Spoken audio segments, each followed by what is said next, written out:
Today, we will discover the top 3 most powerful opening traps in the King's Indian defense, one of the most popular chess openings of all time. So, let's jump right into it and get started. The King's Indian defense begins when black responds with a kingside fianchetto setup against white's moves such as pawn to d4, pawn to c4, or knight to f3. For example, in the most common opening sequence, white starts with pawn to e4 to claim control of the center. Black replies with pawn to d6 to reinforce that square, and we reach the main line of the King's Indian defense. Here, white continues developing, but one common mistake is playing bishop to d3.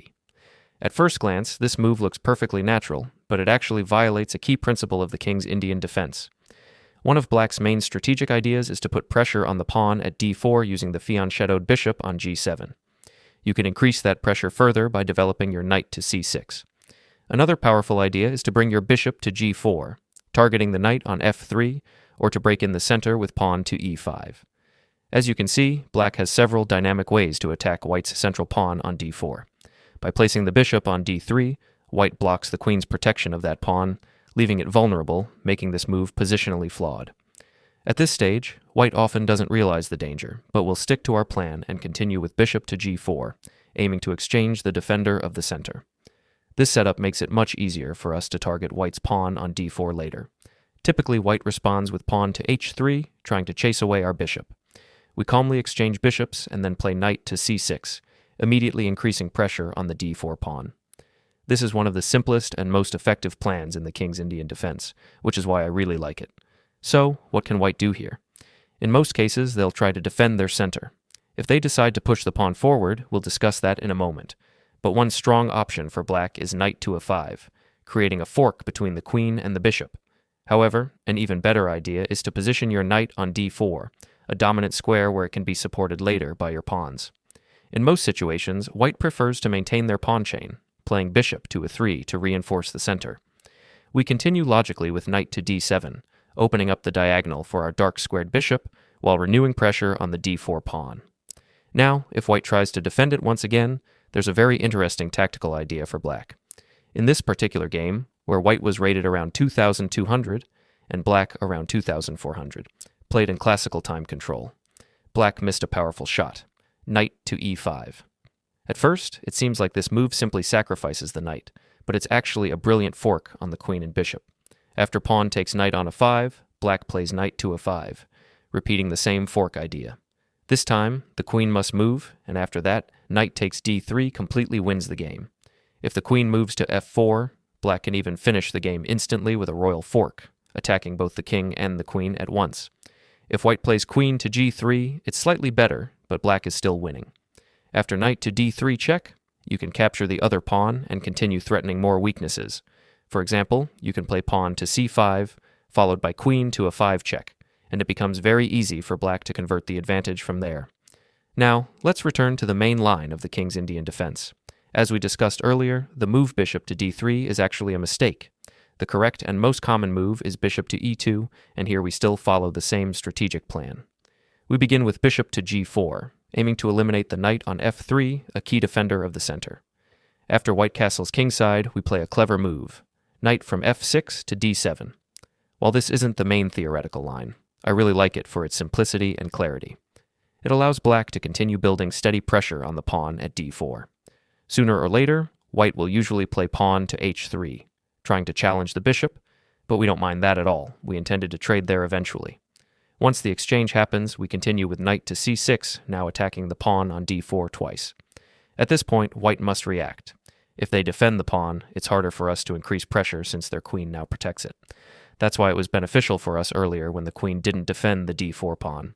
Still, black can immediately strike back in the center with pawn to a5, seizing control over the key central squares. If white tries to push forward, black doesn't retreat. Instead, we advance with knight to d4, placing the knight right in the heart of white's position, an extremely powerful and uncomfortable post that dominates the board. From this position, black controls an impressive number of key squares. Even better, we can reinforce our knight in the center by supporting it with another pawn after playing pawn to c5. At some point, white will likely decide to capture the knight, but that actually benefits us. After the exchange, we end up with a strong pawn on d4, which pushes the knight away and simultaneously opens the diagonal for our dark squared bishop. Once the white knight retreats, there are a few powerful continuations for black. One solid option is to defend the pawn by playing queen to f6, but there is an even more creative and tricky idea, pawn to d3. This move opens up the diagonal for the bishop, and if white captures, we respond with bishop takes b2, attacking the rook. When white moves the rook, it seems at first like they've outplayed us, since our bishop has to retreat and they can potentially capture the pawn on b7. However, that's exactly where the trap lies. After knight to c5, we deliver a fork on the queen and rook, winning the game instantly. And even if white avoids this trap, black still enjoys a superior position, thanks to the dominant bishop and a powerful knight on c5, both perfectly placed to control the center and pressure the opponent's position. Everything looks great so far. But what happens if you're facing a strong and experienced opponent who understands the king's Indian defense well and knows exactly what you're trying to do?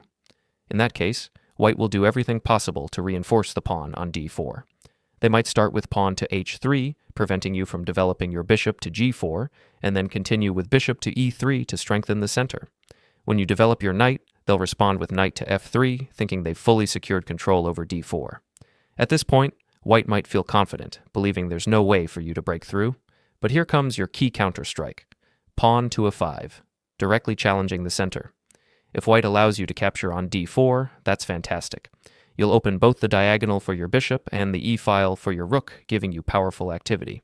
However, in most games, white will push forward with pawn to d5, expecting your knight to retreat.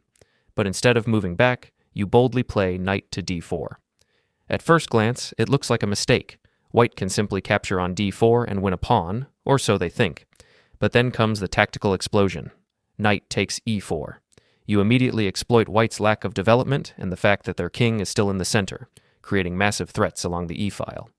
The follow-up is both beautiful and rare. After knight takes e4, you continue with queen to h4. While it may not win outright, it gives black an incredibly strong position. The move combines a pin along the fourth rank with the pressure on the e-file, creating a web of threats that's extremely difficult for white to untangle.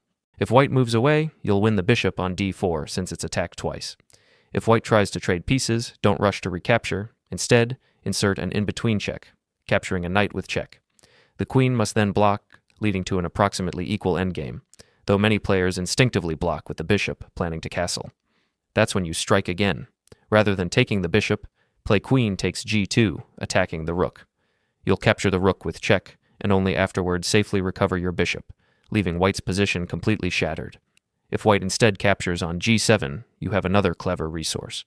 Rook to e8, setting up a discovered check. Should white move the bishop, knight takes c3 attacks the queen while checking the king, forcing white to lose the queen and the game. To avoid this, white might retreat with bishop to e2, but then you simply capture on g7, destroying their center and activating all your pieces.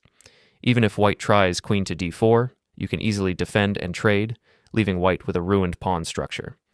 Although the position may be objectively equal, black is the one pressing, your rooks are active, your king is safe, and you can later continue with bishop to d7 and rook to e8 for a dominant setup.